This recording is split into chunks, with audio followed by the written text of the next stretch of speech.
Bon début de semaine tout le monde. Cette semaine avec Karim dans toute liberté, la médecine familiale, c'est boudé. Il y a de plus en plus de jeunes médecins qui sont en cours de leur doctorat ou qui sont sur le point de le terminer que non, on va aller ailleurs. On va aller dans la médecine spécialisée, dans tous les autres domaines de poste. La médecine familiale, c'est boudé. Pourquoi, comment, les causes? Ben, on en parle avec Karim un matin en toute liberté.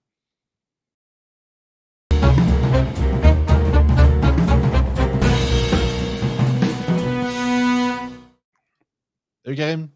Salut Joey. Yes, médecine familiale, c'est un sujet un peu plus court aujourd'hui, mais tu voulais qu'on en parle. Je vais mettre ça à l'écran immédiatement pour que les gens suivent. En fait, tu m'as envoyé ça, un article du Journal de Montréal. C'est un constat d'échec. La médecine familiale, encore boudée par les futurs médecins, déplore le syndicat. Un article du 20 mars 2024. Écoute, c'est un sujet qu'on entend quand même parler depuis un certain bout de temps. Tu sais, on dit souvent que tu sais, il y a moins en moins de médecins de famille qu'avant, dans le sens que les nouveaux médecins des nouvelles générations ont tendance à vouloir prendre moins de patients que ceux des âges plus vénérables, qui sont, en tout cas pour ceux qui restent, qui sont encore là. Mais plus on voit ça, puis personnellement, écoute, autant que j'irai jamais en médecine de ma vie, si on me donnait l'occasion d'y aller, puis on me forcerait, puis je ferais toutes les études, est-ce que personnellement j'irais en médecine familiale? Ben, je vais t'avouer que potentiellement que non. Je comprends d'une certaine façon, de mon point de vue extérieur, de non clinicien, que j'aimerais beaucoup plus être dans médecine spécialisée, puis justement, entre guillemets, gagner plus cher, puis moins me casser la tête finalement, là. Ben, écoute, je trouvais que c'était assez intéressant d'en parler aujourd'hui. Puis comme c'est un sujet qui est un peu plus court, j'en ai profité aussi la deuxième section de notre entretien aujourd'hui. Joey, on va faire, je l'annonce aux auditeurs, là, on va faire un Q&A. Comme on n'est pas en direct, c'est pas des questions live que je prends, mais c'est parce que, puis ça, je suis quand même content. Il y a vraiment il y a des auditeurs qui sont vraiment craqués quand même. Puis tu sais, dans le bon sens, il y a des auditeurs qui m'envoient des articles en privé, tu sais, qui me trouvent sur Messenger, ils m'envoient des articles, ils me posent des questions. Ils ont vraiment l'air à s'intéresser au réseau de la santé. Ah oui. Puis malheureusement, il y en a qui doivent trouver des fois que je suis bête parce que je leur dis que je vais leur répondre, puis je l'oublie. J'ai pas trouvé le temps pour le faire parce qu'il faut dire que, Avec ton tu sais, horaire, tu as quasiment une méchante excuse. Tu étais urgentologue à temps plein. En plus, tu es président d'une commission politique d'un parti politique provincial, puis tu te déplaces, puis tu fais des podcasts au travers. Sérieux, C'est un peu ça. Mais tu sais, par respect pour les auditeurs là, qui prennent quand même le temps de m'écrire, puis je leur dis, écoutez, vraiment, je trouve ça très, très satisfaisant, puis ça fait en sorte que c'est une des raisons pourquoi tu sais, c'est intéressant de faire des podcasts comme ça, quand on voit que les gens s'intéressent. Donc, puis je vais le faire de temps en temps. J'ai pris quelques questions qui reviennent souvent en privé, puis je vais y répondre à la fin parfait. pour ceux que ça intéresse. Donc, puis oui, premièrement, bon, le sujet, je trouvais qu'il était assez intéressant parce que dans comment je peux dire, dans un système de santé, comme dans tout système, tu as une fondation, tu as une base, OK? La Même bedrock. si au sommet de la pyramide, tu as l'ultra fellow en chirurgie cardiaque, qui est une sommité planétaire, si, je veux dire, les ambulanciers n'ont pas fait leur job au début, ça, c'est vraiment la grosse base, là, c'est le préhospitalier, c'est-à-dire les ambulanciers, les paramédics, tout ça, importance capitale. Si eux autres ne font pas leur job, le patient il arrive à l'urgence, puis soit il est mort, soit il est, je veux dire, s'ils l'ont pas, des fois, s'ils l'ont pas intubé assez rapidement, s'ils n'ont pas fait leur job, les dommages sont déjà faits. Donc, après ça, oui, après ça, tu as toute la première ligne. La première ligne, c'est quoi? C'est les services des urgences, c'est les services de médecine familiale en cabinet, médecine familiale en hospitalisation, etc. Et plusieurs moratoires, quand même, ont démontré qu'il manque à peu près, là, deux moratoires ont démontré qu'il manque à peu près 1000 médecins de famille au Québec. C'est clair.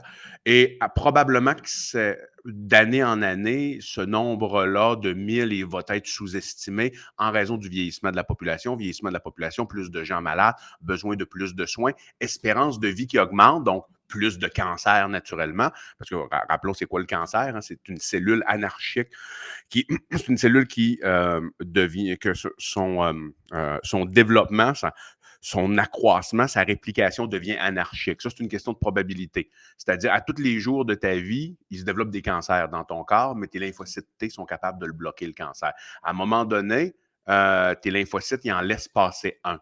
plus tu avances en âge, plus la probabilité fait en sorte qu'à un moment donné, tu vas en pogner un. Donc, l'espérance de vie qui augmente, plus de cancer, et on sait, les patients qui sont atteints de cancer, il y a des multiples comorbidités rattachées à ça, ont besoin de beaucoup de soins. Donc, c'est ça. Maintenant, donc, il manque à peu près au moins 1000 médecins de famille au Québec. Et aussi, on avait déjà parlé avant, changement anthropologique des populations, les deux conjoints travaillent. Les médecins veulent aussi voir leurs enfants. Ça fait partie de la vie, disons. Donc, il en manque. Et là, un des gros problèmes qu'on a, puis on le savait déjà, mais là, c'est le président de la FMOQ fédéral, parce qu'il y a deux syndicats. Dans les Q&A, on va séparer c'est quoi le collège, c'est quoi les syndicats, là, je vous le dis tout de suite. Mais il y a deux syndicats chez les médecins. Il y a la Fédération des médecins omnipraticiens du Québec, donc pour les médecins de famille, et il y a la Fédération des médecins spécialistes du Québec pour les médecins spécialistes. Mhm. Donc, ce que le docteur Amiot nous dit, et c'est vrai, là, c'est corroboré statistiquement, que c'est statistiquement son affaire, c'est, les chiffres sont là. Tu aurais, parce que la façon que ça fonctionne, lorsque tu fais ton 5 ans de médecine, 5 ans de médecine générale, après ça, il faut que tu ailles faire ton 5 ans de médecine, il ne te donne rien. Tu n'as pas de droit de pratique avec ça du tout. Pour avoir un droit de pratique, il faut que tu ailles faire une résidence. OK? Résidence, c'est-à-dire tu te choisis un domaine de spécialité, incluant la médecine familiale. Tu peux choisir soit la médecine familiale, soit la cardiologie, soit la radiologie. OK. Et tu as ce qu'on appelle le premier tour, ce qu'on dit dans l'article, c'est qu'après le premier tour, c'est les premiers choix de tous les étudiants en médecine. Comme il n'y a pas de place pour tout le monde ne peut pas être un radiologue, ça ne ferait pas de sens. Donc, les places sont contingentées. Les places sont contingentées aussi en médecine familiale. Mais en médecine familiale, tu n'as pas assez de candidats qui veulent faire ça pour occuper l'ensemble du contingent. J'aurais une question, Karim. Sachant Oui. que, mettons qu'il y aura un jeune médecin, homme ou femme, whatever, que lui, il se dit, mon rêve, c'est être radiologue. Comme tu dis, tiens, je veux aller en radiologie. Fait que, sachant que, mettons, il réussit pas à passer au premier tour, c'est quoi? Il attend un an en médecine générale jusqu'à temps que le tour revient pour essayer de passer ou Le classique, ce qu'ils vont faire dans ce temps-là, souvent, ils vont prendre une genre, puis c'est mentionné aussi dans l'article, là, de façon brève, ils vont prendre une année sabbatique, ils vont se mettre à faire de la OK. recherche dans ce domaine-là pour réappliquer l'année d'après, puis augmenter leurs chances. Parce que le classique, puis pourquoi moi je me parlais de ça, parce que j'ai quand même une certaine crédibilité pour parler de ça, parce que moi, j'ai les deux formations. Moi, j'ai une formation en médecine spécialisée, j'ai fait une résidence en neurochirurgie, OK? OK. Et j'ai décidé par choix personnel de réorienter ma carrière vers la médecine générale. Donc ça, c'est un choix personnel, puis je vais expliquer un petit peu les raisons avec les avantages, inconvénients, mais j'ai vu les deux côtés. OK? Ce qui va m'amener tout à l'heure à montrer un peu c'est quoi les avantages, c'est quoi les inconvénients, spécialité versus médecine générale. La façon que ça fonctionne, c'est-à-dire, donc moi, ma première résidence, j'avais appliqué, c'est-à-dire j'avais ranké, tu peux ranker par exemple neurochirurgie en premier, chirurgie générale en deuxième, radiologie en troisième. La façon, généralement, lorsque tu veux rentrer dans une spécialité qui est pointue, qui n'accepte pas beaucoup de monde, le classique, c'est qu'il faut que tu fasses beaucoup de stages là-dedans, tu te fasses connaître et tu Ouais, fasses ouais. de la recherche. Moi, c'est ce que j'avais fait personnellement pour entrer en neurochirurgie. Et moi, je connaissais des gens qui n'avaient pas rentré la première année, mais après ça, qui sont rentrés une année plus tard. Ils avaient fait une année sabbatique, faire de la recherche, se faire connaître dans le milieu. Et finalement, Ça finalement, doit ils sont arriver rentrés. souvent quand même, là, tu sais, parce que, tu sais, surtout après la quantité d'années d'études que tu as faites, c'est rendu que ta destinée de médecin dépend quasiment du jeu de hasard, d'une machine un peu comme une genre de roulette, un peu. Tu te dis, ben là, je vais focusser sur celui-là que je veux vraiment y aller, puis si ça passe pas première année, ben, je vais toffer jusqu'à temps que ce soit mon tour finalement. Là. Souvent, c'est ce qui se passe. Et là, puis c'est tout à fait légitime de Ben faire oui, ça. Puis absolument. moi, puis tu sais, moi C'est ça que je ferais. OK. exactement. Et moi, l'objectif, c'est pas de dire aux étudiants, ben là, il faut forcer le monde à aller en médecine familiale. Pas ça mon point du tout, du Ouais, tout. on Mais donnera pas d'idées au gouvernement. Hein. On sait qu'ils aiment beaucoup ça, ce genre d'idée-là. moi, tu sais, j'aime pas cette façon liberticide de voir les choses, mais il faut constater qu'il y a un problème. Il y a clairement un problème ici parce que au premier tour, 91 postes en médecine familiale au Québec n'étaient pas comblés. OK. 91 postes sur 528. C'est quand même assez alarmant quand tu regardes ça, là, 91 postes. Euh, Puis l'an passé, c'était 99, donc on est dans les mêmes chiffres à chaque année. Et selon la FMOQ, 600 postes non comblés depuis 12 ans. Et on Hey, dit qu'il nous en manque à peu près 1000 dans le réseau, puis tu as 600 postes non comblés depuis 12 ans parce que, comme l'article le dit, les étudiants en médecine boudent la médecine familiale. Donc là, tu as quand même un gros problème. Si tu avais plus d'effectifs, c'est sûr que c'est pas comme en chirurgie où est-ce que juste avoir plus de chirurgiens, c'est pas nécessairement suffisant parce qu'il faut peut-être des plateaux techniques à côté. En médecine familiale, les plateaux techniques sont pas très complexes. Donc, juste le fait d'augmenter ton nombre de médecins, tu vas naturellement renforcer, augmenter ton nombre de médecins de famille, tu vas renforcer de façon très significative ta première ligne, puis donner accès aux gens à un médecin de famille. Puis c'est quoi l'importance de la première ligne? C'est-à-dire, la médecine familiale, ça mène à plusieurs choses. On parle médecine familiale, médecine générale, c'est la même chose. Ça mène, tu peux faire de l'urgence, comme moi, par exemple, je fais de l'urgence.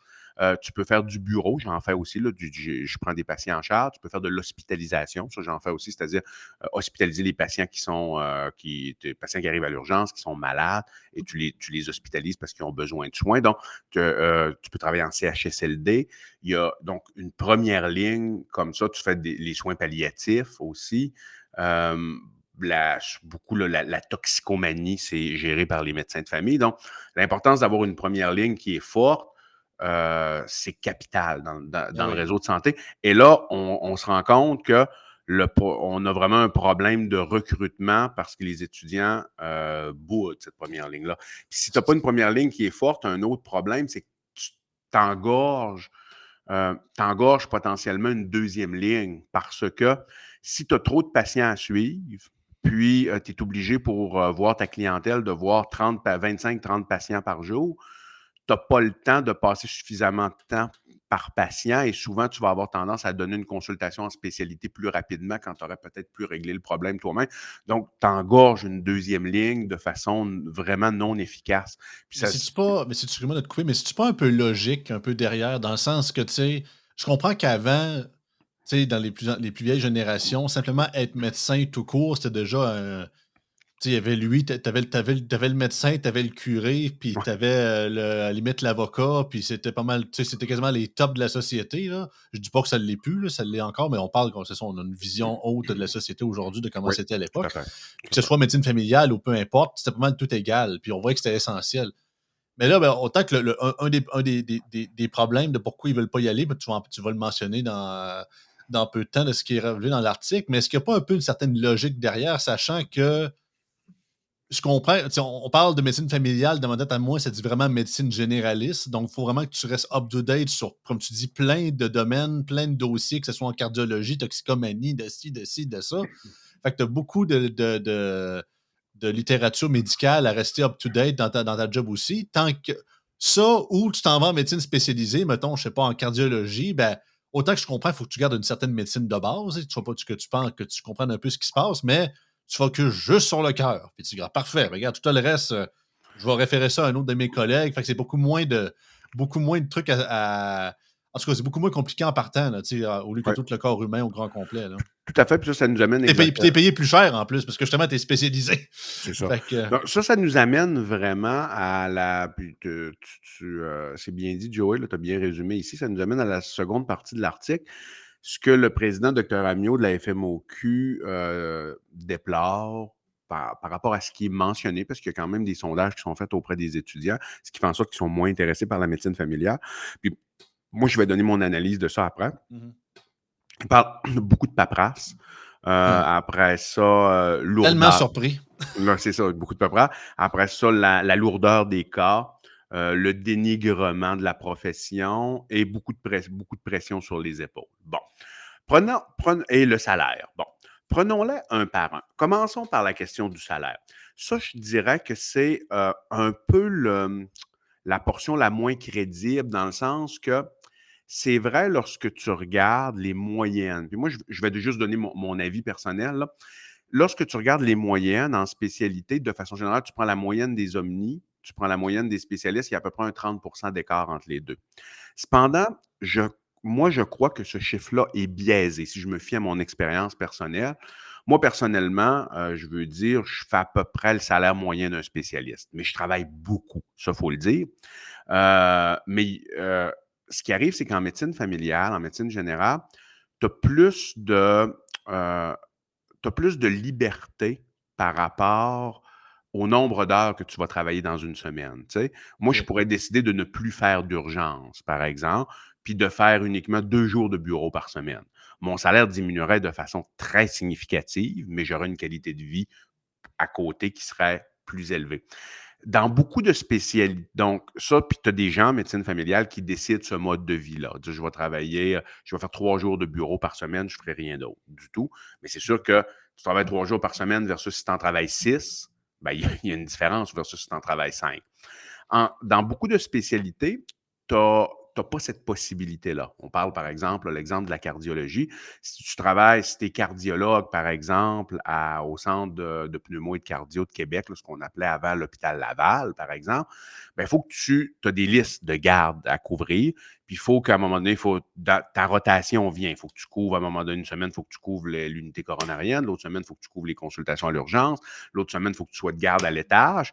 Et à C'est ça, partir tu prisonnier de ton département, finalement. d'une certaine façon, puis comme tu es cardiologue, ben, à partir de ce moment-là, puis tu es engagé dans un hôpital, comme tu dis, tu n'as comme pas le choix de remplir la liste de garde. Moi, je n'ai pas le choix de remplir des listes de garde à l'urgence puis en hospitalisation, mais je m'impose ça moi-même, tu comprends? Je Mmh. pourrais tout à fait décider de m'en aller faire uniquement du bureau puis le nombre de jours par semaine que je veux. Donc, à cause de ça, le salaire des omnis est comme on a l'impression que c'est significativement moins, mais ça prendrait une analyse plus rigoureuse pour voir l'heure travaillée, combien elle est payée. Parce que tu as des omnis qui peuvent tout à fait faire le salaire moyen d'un spécialiste. Donc, moi, je pense que de ce côté-là, je ne suis pas certain. Peut-être que les étudiants en médecine ont l'impression que c'est significativement moins payant, mais la réalité, je ne crois pas que c'est tout à fait vrai. Donc, je ne pense pas que C'est peut-être plus via genre l'équivalent charge de travail versus salaire, là. Tu sais, en tout cas, du moins l'impression que ça donne, là. Peut-être. Ça, il faudrait faire une analyse vraiment pour voir l'heure travaillée. C'est-à-dire, comme tu dis, là, vraiment la charge de travail versus le salaire. Ça, il faudrait vérifier Mmh. ça pour voir est-ce que cette statistique-là tient la route. Mais j'ai un point d'interrogation, disons, par OK. rapport à l'aspect salarial. Maintenant, lorsqu'il parle, bon, là, il parle également de pression sur les épaules. Bon, pression sur les épaules, tu décides de faire de la médecine, dans la vie, tu vas en avoir, Ben, c'est c'est sûr. ça, à un moment Ça, donné, sois pas ça, surpris si tu rendu dans l'espace, tu as demandé d'être astronaute, là. Tu sais, à un moment donné, c'est un peu ça, tout à fait. là. Donc ça c'est tout à fait normal. Il faut en avoir de la pression sur les épaules.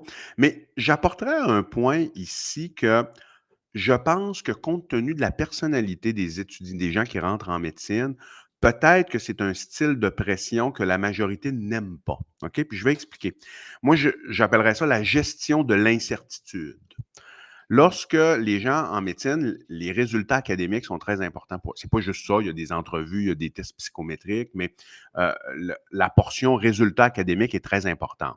Pour avoir le type de résultats académiques qu'on exige pour entrer en médecine, tu vas souvent recruter des personnalités de type un peu obsessionnel-compulsive, OK?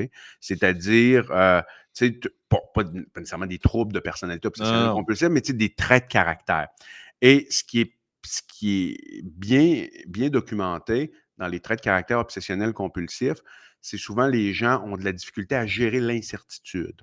Donc, c'est sûr que de faire une spécialité, d'aller chercher un bagage de connaissances très élevé dans un domaine précis, parce que moi, j'ai vécu les deux, OK? Mmh. Le monde spécialisé, le monde de l'omnipratique. Et c'est sûr qu'en médecine familiale, en médecine générale, de façon générale, euh, Il y a beaucoup tu de flou. as plus d'incertitude parce que tu ne peux pas tout connaître. Non, c'est ça. Il t'arrive des cas, par exemple, à l'urgence, là, oh, qu'est-ce que tu fais avec ça? Et là, des fois, il faut que tu regardes rapidement sur une application, faut que tu te remémores tes algorithmes parce que ce n'est pas tous les jours que ce genre de cas arrive. Même chose, en bureau, tu es dans une atmosphère plus contrôlée, mais quand même, tu as cette responsabilité-là. C'est sûr que tu peux demander des consultations en spécialité, mais le spécialiste, il n'est pas toujours à côté de toi pour répondre à tes questions 24 heures sur 24, là, on s'entend.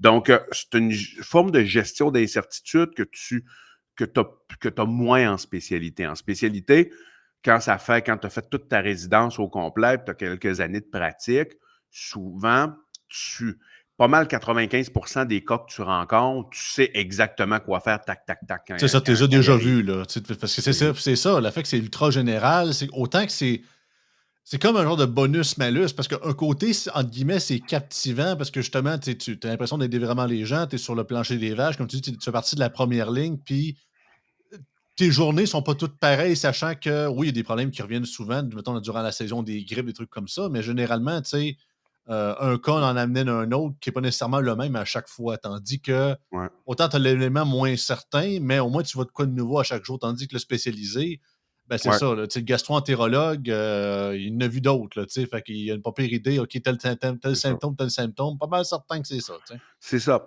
Donc, tu as ça des fois pour des types de personnalités obsessifs compulsifs, d'avoir du flou puis de pas tout connaître et des fois de prendre une décision dont tu es pas sûr si tu avais nécessairement tout le bagage de connaissances pour le prendre, mais tu as comme pas eu le choix parce que, ben, c'est toi qui es là dans l'urgence puis il est 2 heures du matin. Donc là, à un moment donné, des fois, il faut que tu prennes des décisions. Puis ça, je pense que ça y est pour beaucoup. Il y a des gens qui vont dire, oui, mais c'est le fun d'une certaine façon. Moi, j'aimerais ça avoir de l'incertitude, puis tu sais, je veux dire, apprendre à tous les jours des nouvelles choses.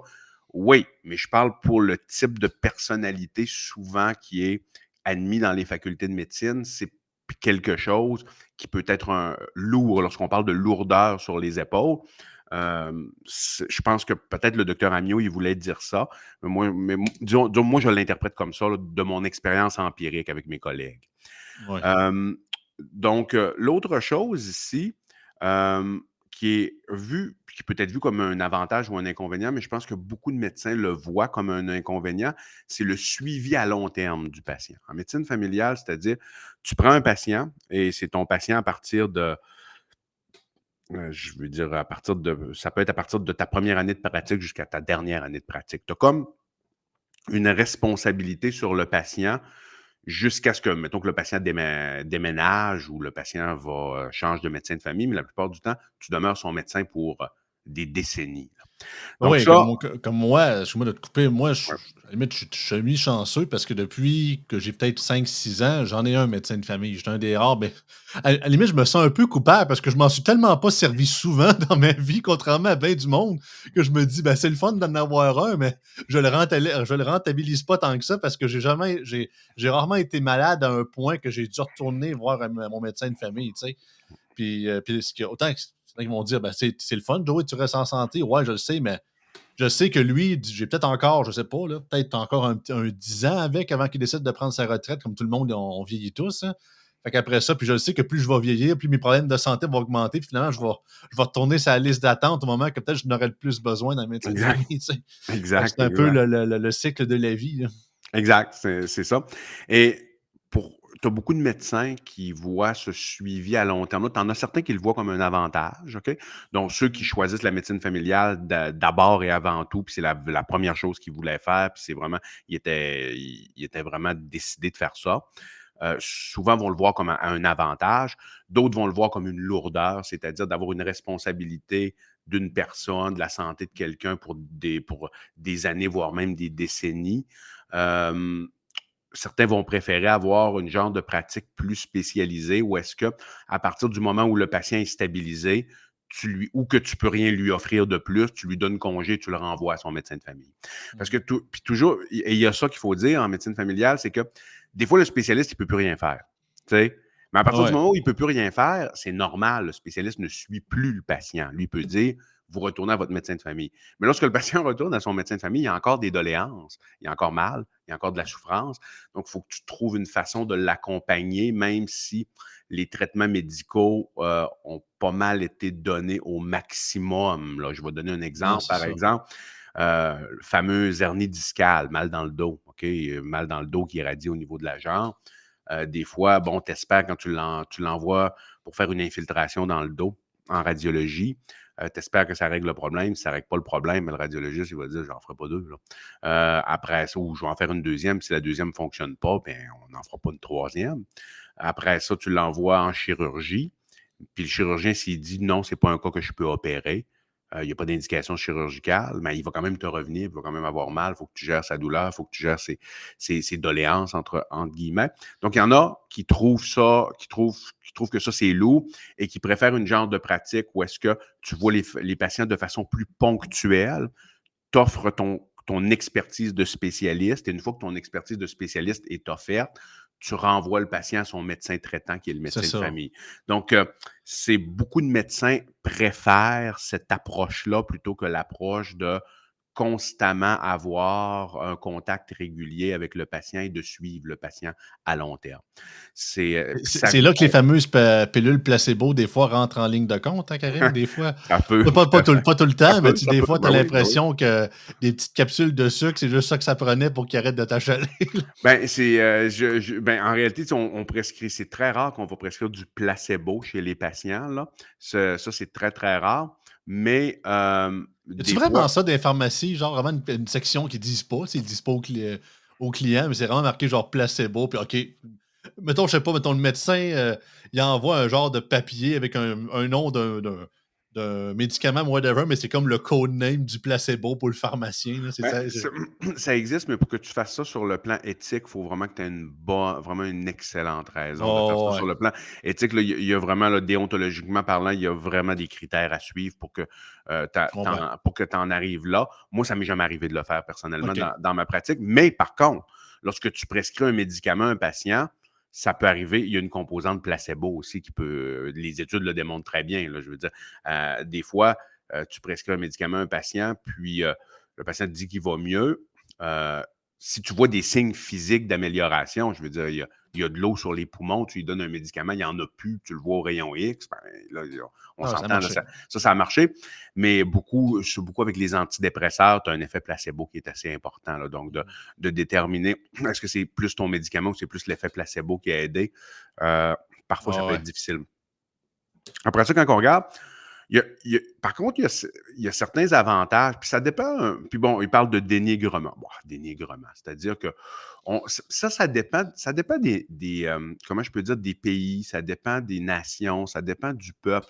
Si tu prends, par exemple, en Suède, la médecine familiale, c'est une des spécialités, c'est considéré comme une spécialité en soi. Ben, ici aussi, mais moins. C'est une des spécialités qui est la plus longue, que la résidence la plus longue. C'est extrêmement valorisé parce qu'ils le voient vraiment comme un spécialiste de première ligne qui prend beaucoup de connaissances.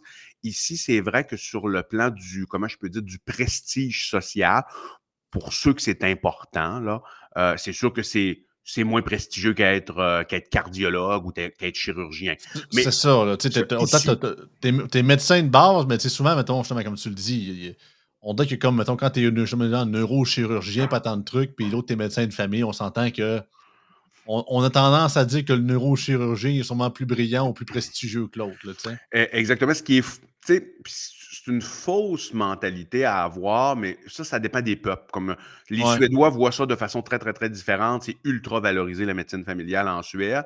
Les Suédois sont différents de beaucoup de peuples sur la planète, là. Tu sais, on l'a vu même pendant la pandémie.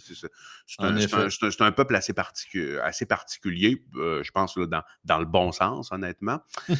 Mais ici, c'est vrai que c'est moins prestigieux. Mais moi, ce que je dirais aux étudiants en médecine de façon générale, moi, j'ai été des deux côtés, là.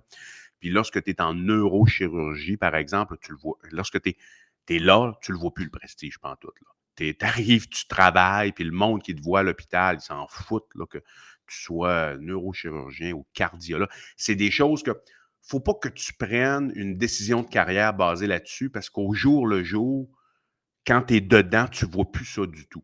C'est ça. Tu le vois plus du tout.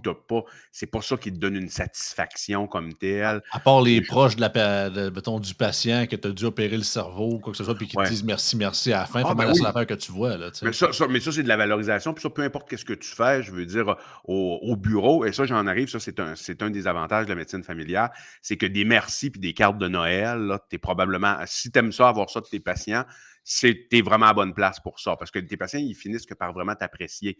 Parce ils te voient, ils te rencontrent, ils te parlent de leurs problèmes. Souvent, tu vas suivre les membres de leur famille aussi. Donc, ça, t'es quand même très. Il y a comme une appréciation des patients que tu n'as pas si tu vois les patients juste de façon sporadique, là. Vous voulez économiser pour allumer votre poêle l'hiver? Allez en médecine familiale. Donc Heu, ça, c'est clairement un avantage. Un autre avantage, moi, celui qui a fait en sorte que j'ai switché, le plus important pour moi dans tout, dans, je veux dire, l'ensemble de la liste qui est ça, c'est vraiment la liberté de pratique. C'est-à-dire le fait que là, en ce moment, je travaille vraiment beaucoup parce que j'ai la santé pour le faire, j'ai la forme pour le faire à l'heure actuelle.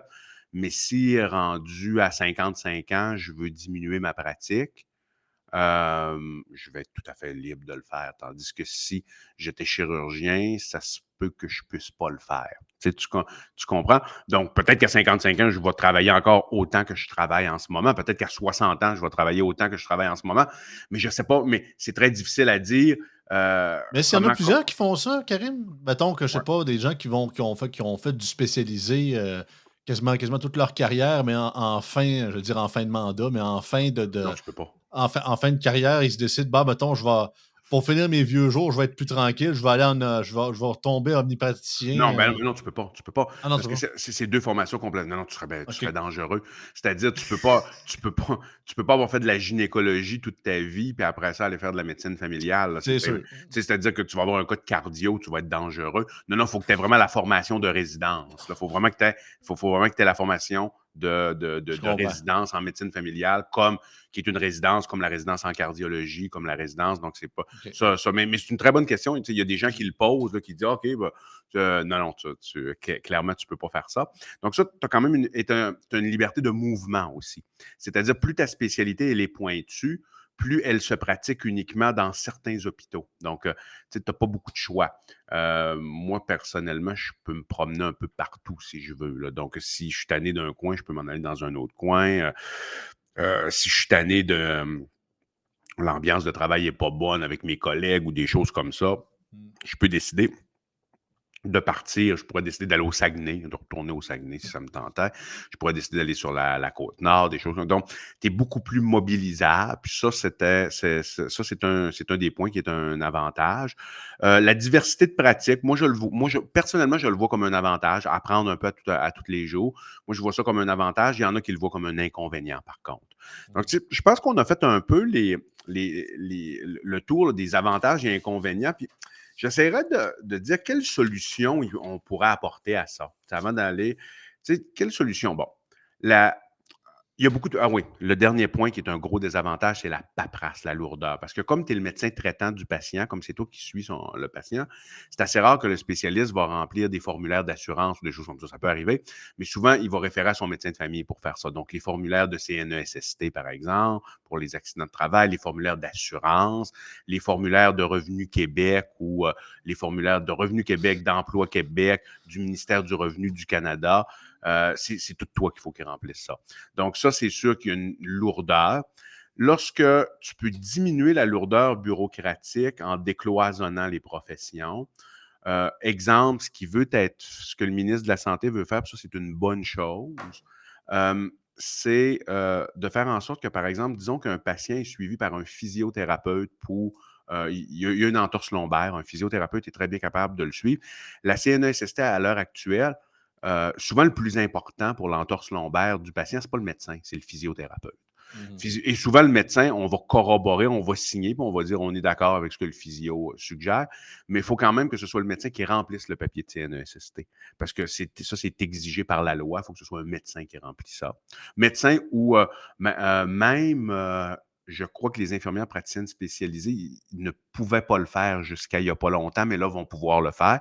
Là, ce qu'on veut faire, c'est diminuer ça, puis enlever un peu de lourdeur au médecin de famille, puis dire, regarde, un physiothérapeute peut tout à fait faire ça, là. Donc, il va pouvoir maintenant remplir le papier de CNESST, puis prendre le patient en charge. Puis s'il juge sa compétence dépassée, ben là, il référera au médecin, mais la grande majorité du temps, de toute façon, pour ces choses-là, c'est eux qui sont les physiothérapeutes, c'est eux qui sont souvent les plus pertinents pour le suivi Ouais. des patients qui ont des accidents musculo-squelettiques suite à des accidents de travail. Après ça, c'est sûr que moi, j'aurais tendance à. Je fais partie de ceux, ça n'a pas passé au Collège royal des médecins de famille du Canada. je fais partie de ceux qui pensent qu'il faut allonger un peu la formation de résidence en médecine familiale, comme ils l'ont fait, comme ils le font. Peut-être pas aussi extrême que la Suède, mais de l'allonger pour faire en sorte que lorsque les médecins sortent, ils aient plus d'armes pour gérer leurs incertitudes. C'est-à-dire un petit peu plus de formation. Mais là, c'est sûr que si tu décides de faire ça, puis là, tu es en pénurie d'effectifs. Ça, c'est un des gros problèmes. C'est que là, tu vas te ramasser une année où tu as 0 médecin de famille qui sort, ou 2 ans où il y a 0 médecin de famille qui sort. Ce serait assez catastrophique pour le réseau. Donc, avant de décider de faire ça, il faut déjà qu'il y ait plus d'effectifs. Ouais, ouais. C'est un peu ça. Donc, je comprends pourquoi ça n'a pas passé, mais je pense que l'approche suédoise, avec une formation plus longue pour les médecins de famille, rassurerait les étudiants qu'ils ont la formation nécessaire pour gérer l'ensemble des incertitudes qui vont leur arriver, particulièrement en début de pratique. Là, Lorsque présentement, tu leur vas vouloir formation, c'est quoi? C'est combien de temps à peu près? ben, la formation générale, c'est 5 ans. Puis la formation de résidence, c'est 2 à 3 ans, dépendamment du créneau où est-ce que tu vas. La OK. formation de résidence en spécialité, c'est 5 ans. Ensuite, la formation de résidence en médecine familiale, c'est 6 ans. Ils sont un peu extrêmes. Là, Tabarouette, ouais. ouais, ouais, exactement. Moi, je pense que d'ajouter une année de formation en médecine familiale pour faire en sorte que ce soit 3 ou 4 ans de formation de résidence, ce serait mieux que 2 à 3 ans. Donc, d'ajouter une année supplémentaire, je pense que ça pourrait aider, particulièrement dans des créneaux, parce que particulièrement dans des créneaux plus pointus. Si tu veux faire de l'obstétrique, si tu veux faire de l'urgence, si tu veux faire l'urgence, déjà, il y a une 3e année qui se donne là, pour les médecins de famille qui font de l'urgence. Ça existe déjà. OK. Mais pour toute la gestion des pathologies diverses, je pense que les médecins de famille auraient besoin de plus de stages en santé mentale. Ça aiderait beaucoup parce qu'on a beaucoup, beaucoup de santé mentale, particulièrement avec le manque d'accessibilité des psychiatres. Moi, je serais en faveur de rajouter une année de formation de résident. Puis moi, je me suis rendu compte que ça m'avait beaucoup aidé le fait que j'ai fait de la neurochirurgie avant parce que je suis arrivé plus mature, puis je suis arrivé, j'avais déjà une formation à l'hôpital, j'étais habitué de voir des patients très malades et ça a fait en sorte que j'ai trouvé ma résidence après en médecine familiale relativement Facile. relativement ben, pas facile, je dirais, parce que quand même, tu vois des gros cas, tu vois des cas Oh, ouais. complexes, mais plus facile que si que si je sors, par exemple, du 5 ans de médecine générale, puis là, je m'en vais faire une résidence de médecine familiale de 2 ans, puis tout de suite, j'arrive, puis c'est moi qui gère les cas multisystémiques, les cas complexes qui prennent en charge la santé générale des patients au bureau. Je pense que ça pourrait aider comme solution. Euh, Augmenter les effectifs globaux. Tu sais, on en avait déjà parlé par Mmh. rapport à certains pays européens, en l'occurrence les Pays-Bas, l'Allemagne, la Suisse, la Suède. Si tu augmentes les effectifs globaux, ben naturellement, dans ton pourcentage disons que tu formes au Québec 350 médecins de plus par année, ben naturellement, tu en as un pourcentage là-dedans qui vont décider d'aller en médecine familiale. Donc ça, tu vas quand même augmenter tes effectifs. Et on sait qu'on manque d'effectifs si on se compare aux pays les plus performants sur la planète. Euh, Après ça, peut-être impliquer plus les médecins de famille au sein de la formation académique des jeunes étudiants en médecine. Parce que souvent, dans ta formation, tu sais, tu vas faire, c'est très séquencé, c'est-à-dire tu as un cours de cardiologie, tu as un cours de néphrologie, tu as un cours de pneumologie. Puis, naturellement, c'est un pneumologue qui vient de donner le cours, c'est un cardiologue. Donc, tu as beaucoup de stages en spécialité. Peut-être allonger un peu la formation, puis donner plus de stages en médecine familiale et d'impliquer plus les médecins de famille dans la formation académique pour montrer un peu comment gérer des cas multisystémiques, puis Ouais, parce que là, l'intérêt. ce que tu nous expliques, c'est qu'en gros, la formation de médecine familiale, c'est majoritairement des spécialistes qui la font. Tu sais, puis Ben, c'est pas la c'est pas formation de médecine générale, comme ton 5 ans avant d'aller faire ta résidence, oui, c'est majoritairement des spécialistes. Donc, à partir de ce moment-là, c'est sûr que tu as plus de contact avec les spécialistes. Ayant plus de contact avec les spécialistes, ben, inconsciemment, tu peux avoir ah un ouais. intérêt plus grand pour te diriger vers ça. Donc, ça résume un petit peu ce sujet-là, qui n'est pas un sujet si lourd que ça, mais je trouve que ça valait la peine d'en parler parce que dans les médias, on en parle quand même beaucoup de ça, puis ça revient constamment, la pénurie de médecins de famille au Québec, ça revient. Donc, ça, c'est une des causes également, puis on essaie d'apporter quelques solutions à travers ça. Maintenant, je serais rendu à la question, à la section. Section Q&A. Ouais, on va y aller. Donc, quelque chose qui me revient souvent, c'est est-ce qu'il y a encore des quotas en médecine? Des quotas, c'est-à-dire par rapport au salaire. C'est-à-dire, disons, tu n'as pas le droit de faire plus que tant, puis après ça, tu n'es plus payé, donc tu t'en vas te faire griller en Floride. La réponse, c'est Ouais. faux. Ça n'existe plus, ça. OK. Ça, c'était vrai, l'histoire des quotas. Puis là, tu avais des médecins, par exemple, qui travaillaient comme des forcenés pendant 6 mois. Ils atteignaient leur quota, puis ils partaient 6 mois se faire griller en Floride. Ça, Ça c'est n'existe que de ça, c'est depuis quand que ça existe plus, Oh, Karim? ça fait longtemps. Moi, depuis que je suis en formation, en médecine, ça n'existe plus, là. Donc, ça Fait que c'était fait plus genre années, mettons, avant les années 2000, c'était avant, plus dans ouais, ouais, genre c'est 90-80 avant ça, là? exactement. Exactement. Je pourrais pas te donner la date exacte, là, mais depuis les années 2000, c'est plus comme ça.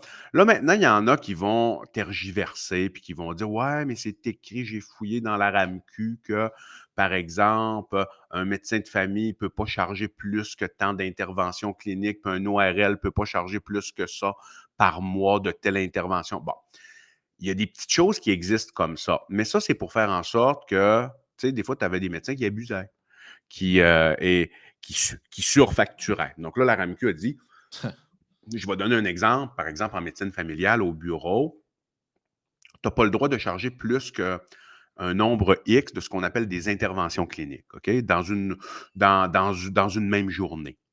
Mais pourquoi? C'est parce que l'intervention clinique, elle est quand même très payante, OK? Assez payante.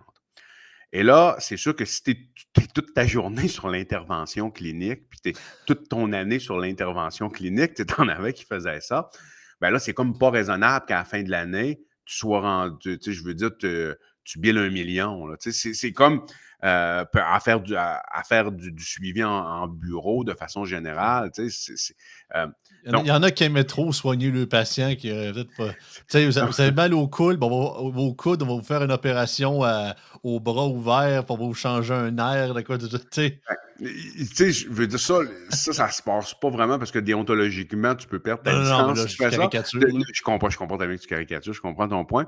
Mais donc, il y a comme, c'est qu'on sait très bien que la probabilité, ce qui vaut la rémunération d'une intervention clinique, c'est-à-dire un cas qui est quand même particulièrement complexe à gérer, tout ça, tu n'as pas de ça toute ta journée. Tu as des cas où dans ta journée, tu vas avoir aussi une otite, puis tu vas avoir aussi quelqu'un qui a besoin de faire renouveler ses prescriptions. C'est sûr que si tu passes 1 heure avec un patient dans le bureau parce qu'il arrive, il a mal dans la poitrine, tu ne peux vraiment pas prendre ça à la légère. Puis en plus, il dit: Ah, en passant, docteur, j'ai des idées noires. Bon. C'est sûr que là, il faut que tu fasses toute la cardio, puis en plus de ça, il faut que tu rentres dans la santé mentale. Puis là, il faut que tu saches est-ce que le patient il est à risque, faut que tu l'envoies à l'hôpital, tu portes un antidépresseur. Puis là, tu gères sa douleur dans la poitrine. Je veux dire, intervention clinique. Je veux dire, c'est tout à fait justifié. Mais tu ne peux pas charger une intervention clinique pour quelqu'un qui arrive et qui a mal à la gorge puis qui a une pharyngite. C'est déraisonnable.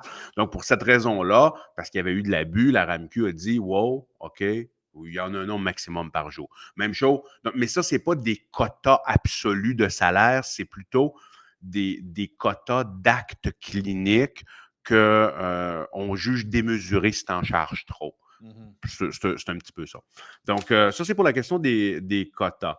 Ça me revient, cette question-là m'est revenue à quelques reprises. C'est-tu vrai que c'est tellement plus payant aux États-Unis? La réponse, c'est ça dépend. Ça dépend de ton domaine de pratique. Vraiment, ça dépend. C'est de façon générale plus payant parce que c'est sûr que tu es payé en US, OK? Mmh. Mais donc, pour tes voyages à l'étranger, c'est mieux sur le plan salarial. Mais c'est sûr que si tu travailles, je veux dire, si tu es payé en US puis tu vis aux États-Unis, tu dépenses en US. Mais c'est sûr que si tu viens au Canada, c'est avantageux voyager. Puis si tu vas voyager en Europe, tu as un dollar qui est plus performant.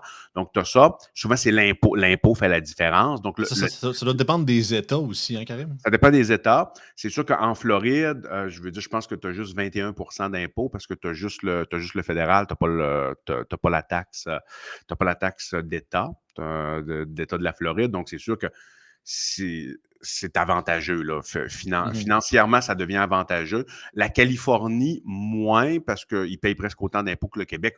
paye moins d'impôts que le Québec, mais pas loin. Ouais, Donc, ouais. c'est beaucoup la question de l'impôt, du dollar US et du domaine. C'est dans quoi tu pratiques. C'est-à-dire, euh, par exemple, un spécialiste, un surspécialiste de pointe va gagner généralement beaucoup plus aux États-Unis.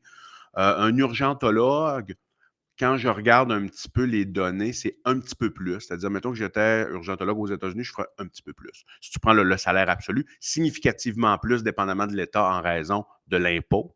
Mais en termes de salaire brut absolu, ce serait un petit peu plus, mais pas tant que ça. Donc, c'est pas vrai que tu traverses la frontière aux États-Unis, puis là, tu quadruples ton salaire, puis soudainement, tu peux t'acheter un yacht. Là. C'est pas tout à fait comme ça, mais, Non, c'est ça. mais dans certains États, il y a un avantage fiscal qui est quand même non négligeable, disons.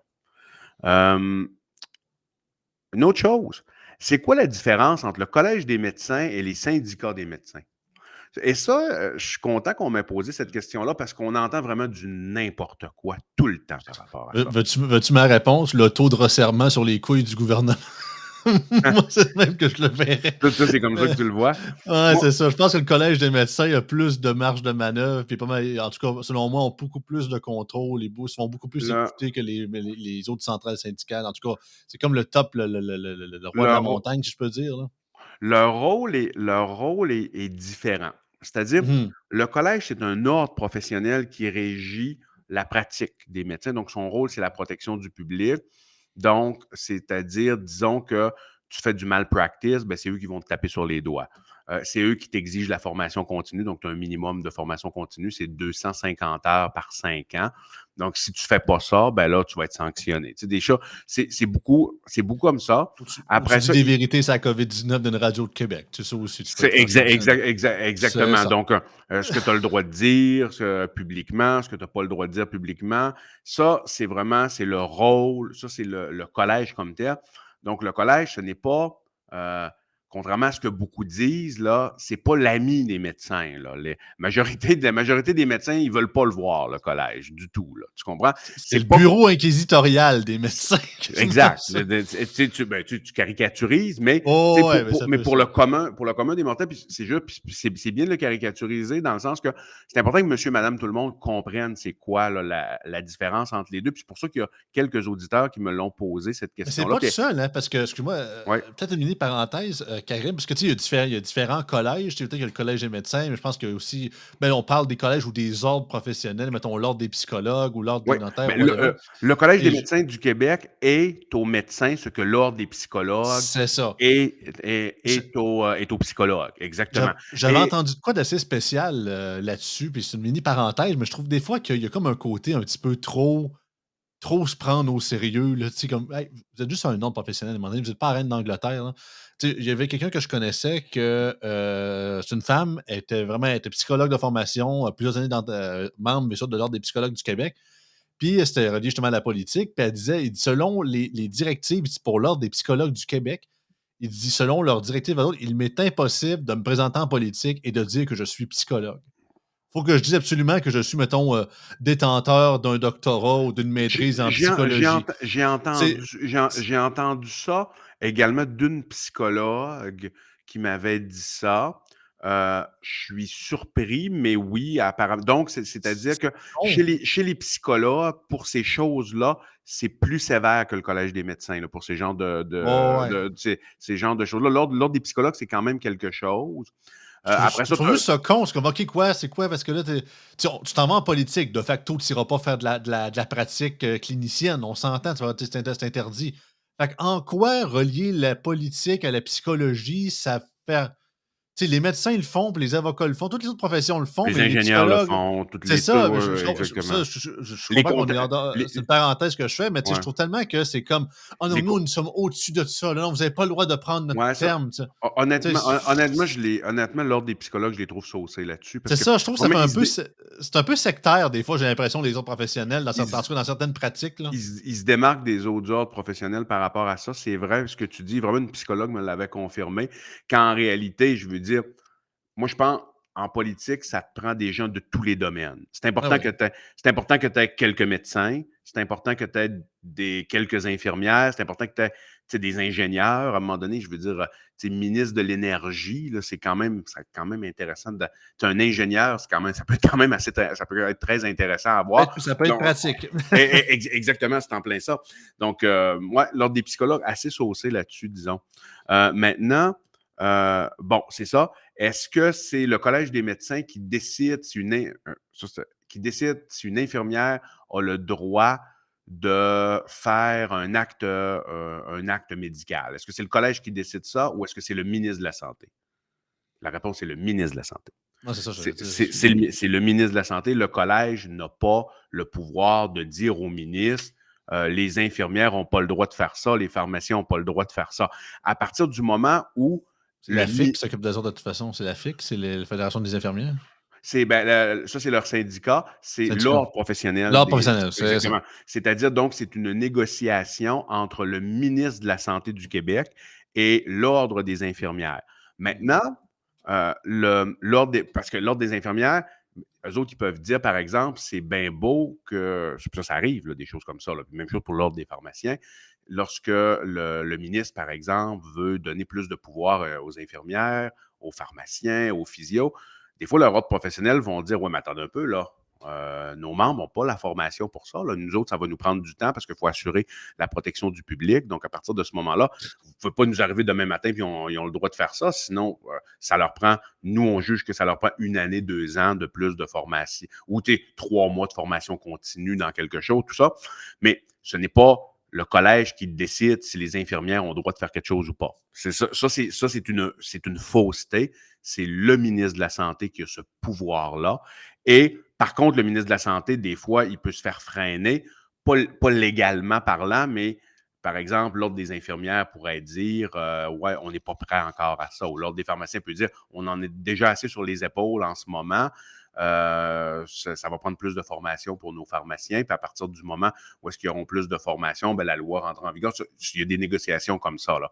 Mais le fait que le collège empêche les infirmières de faire des prescriptions ou des choses comme ça, oubliez ça. C'est pas ça, c'est Non, faux. ça, c'est pas eux autres.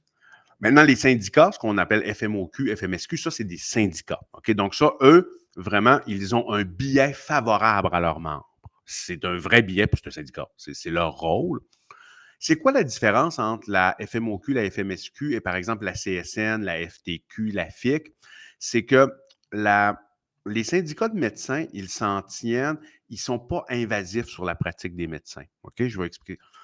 Ils sont très partisans, naturellement, et quand c'est le temps d'aller négocier les enveloppes budgétaires avec le gouvernement, ils représentent là, les médecins. Donc, ils veulent avoir une enveloppe budgétaire plus importante, ils veulent des améliorations des conditions, comme tout syndicat. Par contre, la différence, c'est qu'ils ne viennent pas s'immiscer dans la pratique. Autrement dit, ce n'est pas comme le syndicat disons, des infirmières qui va déterminer si quelle infirmière peut avoir tel poste en raison de son ancienneté ou non. Ça, c'est pas nous, il n'y a rien de tout ça. C'est-à-dire, ils ne diront pas ah, docteur El Ayoubi ne peut pas avoir le poste à tel endroit parce que docteur un tel a plus d'ancienneté que lui. Ils ont 0 mot à dire là-dessus. Donc, c'est un syndicat qui est, oui, très partisan, puis c'est normal. Un syndicat, il faut qu'il soit Ouais. partisan pour ses Par membres. définition, là. C'est pour ça qu'on le paye. Là. On donne 2000 $ par année pour ce syndicat-là. Donc, à partir de ce moment-là, c'est normal qu'ils nous représentent, mais ils ne sont pas envahissants dans notre pratique. Donc, ça, c'est, autrement dit, pour nous, c'est les bons côtés d'un syndicat sans les mauvais côtés. Pour nous, là, on parle, tu sais, comme En tout membre. cas, d'un point de vue extérieur, il semble être, je peux me tromper, là, autant que je ne travaille pas dans ton domaine, Karim, mais j'ai l'impression qu'ils sont moins militants, moins corporatisés, je dirais, que par exemple les FTQ, CSN et les grandes centrales un peu. Là. Je Tu sais, des dirais que fois, oui. oui, ils Je- défendent leurs membres, ça reste des syndicats, bien évidemment, mais j'ai l'impression qu'ils sont moins dans la démagogie un peu. Tu sais, je ne leur montrerai pas l'article, mais dans l'article du Journal de Montréal qu'on a mis au début de l'article, tu sais, il ouais, dit le chef syndical explique vraiment que, regarde, il y a un constat d'échec et à cause de telle raison, il va falloir que ouais, ça change. Il n'est pas genre que. ouais, En tout cas, il n'est pas dans les boutades habituelles que c'est de la faute de tout le monde sauf de nous autres. Là. ouais. Fait que déjà, il y a ça. Là. Je suis plutôt d'accord avec ton affirmation. Et également, ben, ils nous offrent de la formation continue. Ça, par exemple, la Fédération des médecins omnipraticiens du Québec, là, la formation continue qu'ils offrent là, sur leur site web, c'est vraiment super bon, là. C'est-à-dire, Bon, t'en as comme à l'infini. Ben, au moins, c'est ça, là, à ouais. 2000 par année. Faut qu'ils fassent quelque chose. Mais ça, Surtout quand c'est tu es vraiment. forcé de lui donner 2 000 en plus, au moins Ouais. que c'est ça qui Ah non, rentabilise, hein, ça, c'est vraiment intéressant. Tu payes, tu sais, tu as de la formation continue, puis tu peux en faire, là, tu sais, je veux ad nauseam, là. Tu peux à en faire l'infini, tout. ouais, ouais. Ah, il y en a tellement, il y en a tellement. Ça fait que, tu sais, quelqu'un qui est fasciné par le domaine médical, puis qui veut faire de la formation continue sans arrêt, là, t'en as en cardio, t'en as en psychiatrie, t'en as en gynéco, t'en as, donc ça, c'est vraiment le rôle. Donc, on sépare, c'est quoi l'ordre professionnel versus les syndicats. Euh, bon, ben, on en a parlé un petit peu. Ça, on me pose la question, comment ça se fait que vous décloisonnez pas les professions? Comment ça se fait que les infirmières peuvent pas en faire plus? Comment ça se fait que les pharmaciens peuvent pas en faire plus, etc., etc. La grosse difficulté, on n'est plus dans les années 80, là, ici, là. Mhm. C'est plus les méchants médecins qui veulent absolument. Il y a tellement de travail à faire, il y a tellement de choses que maintenant, c'est le contraire. C'est plutôt les médecins, nous, qui poussons pour que les autres professionnels puissent en faire plus. Ce qui n'était pas le cas, j'allais dire, c'est qu'il y a tellement de jobs, tu as tellement de listes d'attente, tu es tellement débordé que moi, si je pouvais, ne plus suivre de cholestérol du tout dans ma vie, je serais bien heureux.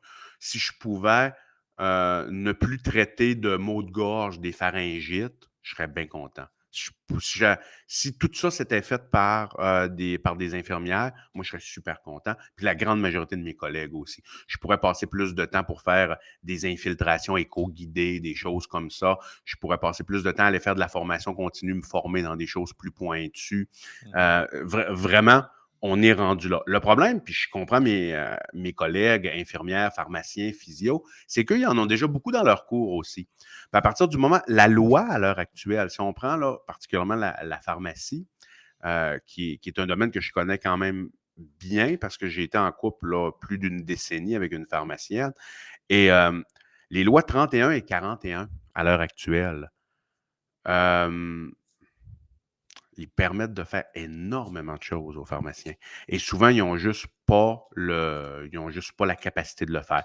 Par manque d'effectifs de techniciennes, parce qu'en ce moment, tu as très peu de techniciennes en pharmacie qui sont de niveau collégial, c'est-à-dire qui pourraient prendre plus de responsabilités sans que le patient soit mis en danger, pour que le pharmacien puisse faire plus de renouvellement de prescription avec des suivis de glandes thyroïdes, des suivis d'hypertension, des suivis de cholestérol. Les pharmaciens ont tout le droit de faire ça, là. Suivi de cholestérol, suivi d'hypertension, suivi d'hypothyroïdie. Mhm. Ils peuvent. Il y a énormément de choses qu'ils peuvent faire. Mais ce que le président de l'Ordre également m'avait dit quand j'avais discuté avec lui à la dernière campagne électorale, il m'avait dit: wow, wow, wow, avec ton décloisonnement, là, fais attention. Là. Alors, il dit: on en a déjà tellement là, sur les épaules. Assurez-nous de nous donner également et de rémunérer ça, parce que c'est très mal rémunéré, Ah ouais. ben, selon leur dire. Donc, à partir de ce moment-là, ils n'ont pas les incitatifs nécessaires pour faire ce que la loi leur permet. Mais là, Même, c'est-tu fait? Parce que tu sais que j'ai entendu quelques années que supposément qu'ils avaient ouvert un peu la porte à certaines droits de prescription pour les pharmaciens. Est-ce que oui, c'est encore oui, oui, oui, mais oui,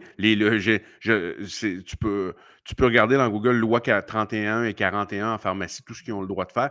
Les gens diraient: oh, je ne savais pas qu'un pharmacien pouvait refaire tout ça. Mais oui, là, ils peuvent. Ah oui, et donc, c'est quand même, depuis une dizaine d'années, il y a beaucoup de décloisonnement. Et même, c'est surprenant quand tu regardes la loi, tout ce que les infirmières ont le droit de faire. Oui. Mhm. Une infirmière, elle peut. Disons, tu as un enfant qui a une coupure dans le front, elle peut réparer sa plaie si elle veut à l'urgence, OK. avec de la colle. Tu as des façons de réparer. Là. Tu peux faire Tu soit sais, des points. déjà en partant qu'elle ait pas eu le droit à un moment donné de faire ça, ça prouve à quel point il y a des trucs qui marchent. Exact, on est Tu d'accord. sais, tu Mais une infirmière, si c'est pas grave de prendre une autorisation pour réparer une coupure dans le front d'un enfant, je suis désolé, mais de quoi qui marche pas, là? Je suis désolé, là. ça, on est tout à fait d'accord, mais C'est maintenant, il y a autorisation pour faire ça. bah, Sauf tant que mieux. c'est pas un ordre de le faire. Tu comprends? À Ouais, partir ouais. de ce moment-là, l'infirmière, elle va dire: ouais, mais moi, pourquoi je prendrais la responsabilité de tout ça? Je peux tout à fait l'envoyer au médecin. Puis si tu lui demandes d'en faire plus, qu'elle n'en a déjà pas beaucoup dans sa cour, c'est sûr que là, il va y avoir une négociation, il va demander plus d'argent. Tu comprends? Donc, le Ouais, ouais. décloisonnement, il n'est pas si facile que ça parce que si c'était uniquement là, ce qu'on présente de façon générale, les méchants médecins qui veulent pas, puis tous les autres professionnels, ils en veulent beaucoup. Hey, ce serait-tu facile pour un ministre de la Santé? Il te présente ça médiatiquement. Tu as une gang de méchants médecins qui veulent pas que les infirmières, elles veulent ça. Elles veulent contribuer plus. Les pharmaciens veulent contribuer plus. Les physios, tout ce monde-là disent on est capable, on en veut plus. Puis là, tu as les méchants médecins qui font en sorte que les patients attendent longtemps. Mettons que c'était si facile que ça, le ministre de la Santé, sa job serait ultra facile pour le décloisonnement. Il fait venir un journaliste, il fait venir les journalistes en conférence de presse, il dit regardez, là, tous les autres professionnels, tac, tac, tac, tac, tac, ils veulent tous faire ça, puis les méchants médecins, ils refusent. Ben, la job serait très, très, très facile. Donc, C'est l'image, personnellement, même moi, pendant un bout de temps, je pensais réellement ça. C'est l'image beaucoup d'un point de vue extérieur qu'on ouais. pensait qu'il y avait, par exemple, sur l'époque du gouvernement Couillard. Tu sais, un médecin de formation premier ministre avec l'ancien président de, je sais pas, c'est-tu le collège des médecins avec Barrette ou c'était Non, parce que tu c'était sais, il était, Gaétan Barrette, il était président, avant de faire de la ouais, ouais. politique, il était président de la Fédération des médecins spécialistes du Québec. OK, OK, ben c'est ça, parce que, tu C'est un sais, radiologue de formation. c'est ça. Fait que, tu sais, il y avait comme un genre d'aura, je dirais pas de copinage, mais tu sais, genre, premier ministre médecin, ministre de la Santé médecin, tu sais, puis que fuck les infirmières, fuck les pharmaciens, c'est rien que les médecins puis les spécialistes qui vont recevoir, tu sais. Gaétan Barrette a beaucoup décloisonné. C'est un de ceux, ça, c'est une des bonnes choses C'est dans capoté pour ça. un gars qui est centralisé autant, hein, quand même, hein. Oui, il a centralisé. Ça, c'est sa grosse faiblesse, selon moi. C'est l'ultra-centralisation qui n'a vraiment pas aidé là, dans le réseau. Mais parce que, tu sais, je veux dire, il faut rendre à César ce qui lui appartient. Mhm. Gaétan Barrette a décloisonné quand même beaucoup il a décloisonné, mais maintenant, est-ce que ça s'applique sur le terrain? Comme je dis, c'est plus compliqué à l'appliquer sur le terrain parce qu'il faut que les professionnels acceptent et qu'il y ait les incitatifs nécessaires. Mais oui, il a décloisonné, puis Christian Dubé continue dans le décloisonnement, mais il était très honnête, Christian Dubé, en disant, puis je suis tout à fait d'accord avec lui, c'est très compliqué de décloisonner. Puis quand il dit Ouais, c'est très compliqué, si c'était juste méchant médecin, gentil autre professionnel de la santé, ce serait pas vraiment compliqué. Surtout qu'il y aurait la faveur du public complètement avec lui. c'est Donc, ça. ça, c'est pour répondre à cette question-là. Puis une dernière que je dirais, puis on en refera d'autres à un autre moment donné. Mhm. Est-il pertinent qu'un ministre de la Santé soit comptable? La réponse, c'est oui. C'est que euh, pour être un ministre, pour être par exemple un ministre de la Santé, tu peux tout à fait être comptable, tu peux être actuaire, tu peux être économiste, tu peux être médecin, tu peux être infirmière. Euh, Podcaster. Tu peux être podcaster aussi. C'est que Euh, euh, la- il y a des avantages et des inconvénients. Je vais te donner un exemple. Mettons, si tu es médecin ou infirmière, tu connais, par exemple, moi, ma force, c'est que je connais très bien le réseau de la santé. Je sais vraiment hmm. bien comment ça se passe à l'intérieur du réseau. Je veux dire, c'est sûr que pour des Christian Dubé comme comptable, avec les chiffres, c'est sûr, lui, il fait juste des chiffres tout le temps, il va être meilleur que moi, c'est sûr. Le principal, c'est d'avoir une vision, OK?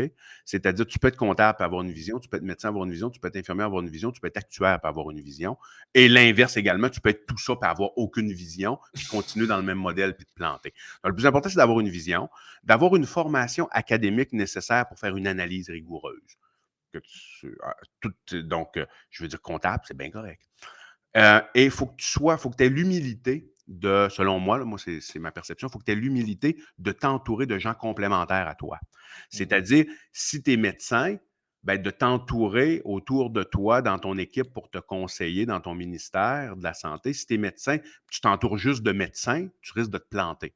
Si tu es médecin, tu es mieux de t'entourer de gestionnaires, de comptables, d'actuaires, d'économistes, de gens qui vont compléter parce que moi, il y a 1 an et demi, j'avais conseillé, là, il y avait des économistes qui m'avaient demandé de les conseiller pour une étude qu'ils avaient à publier pour voir un peu. Puis l'économiste en question, il était super gentil. Puis lui, il avait vraiment cette humilité-là. Il avait dit, tu sais, nous autres, on est dans notre tour d'ivoire avec nos chiffres, nos banques de données. mais Mmh. est-ce que ça s'applique sur le terrain, ce qu'on veut faire? C'est Puis ça. ça, exactement. Puis tu sais, la force de quelqu'un qui est dans le réseau, c'est de voir ce qu'on appelle la validité externe d'une étude, la validité externe d'un modèle.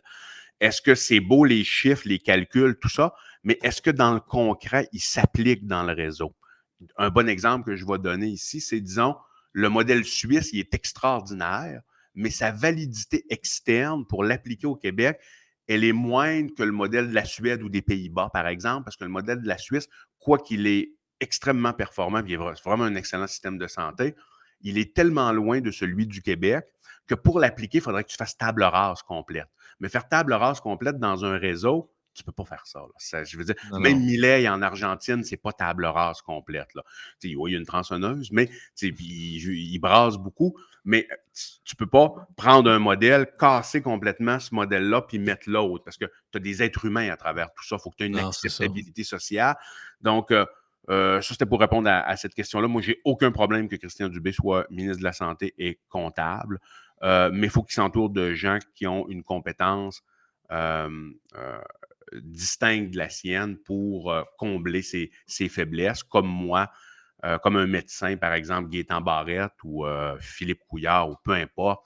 Si tu veux être médecin et ministre de la Santé, il faut que tu t'entoures de gens pour compenser tes faiblesses également, parce qu'il n'y a personne. Un ministre parfait, ça ne peut pas exister. C'est impossible. C'est une équipe autour de lui. Et c'est une vision également. Ça fait que c'est un petit peu ça. Donc, moi, ça résumerait ce que j'avais à dire aujourd'hui. Yes! Écoute, je pensais pas qu'on débloque encore l'heure, mais on a fait quand Ben non, je même pensais ça pas de non plus, c'est ben, ça. c'est super ben, mais c'est super intéressant. Écoute, je trouve que ça a quand même passé vite, malgré tout. Fait que toujours du bon contenu avec toi, Karim. Puis ouais, ouais, c'est ça. Puis garde, je lance l'appel aux auditeurs. Si vous avez une question pour Karim en commentaire, laissez-nous-la, puis on va faire le message à Karim s'il y en a certaines qui l'intéressent à vouloir répondre pour le prochain épisode ou ceux qu'il y a également en banque. Donc, ouais, j'aime bien le concept. Fait que, merci, Karim. On s'en va la semaine Ça fait un prochaine. plaisir. Bonne Bye semaine. bye.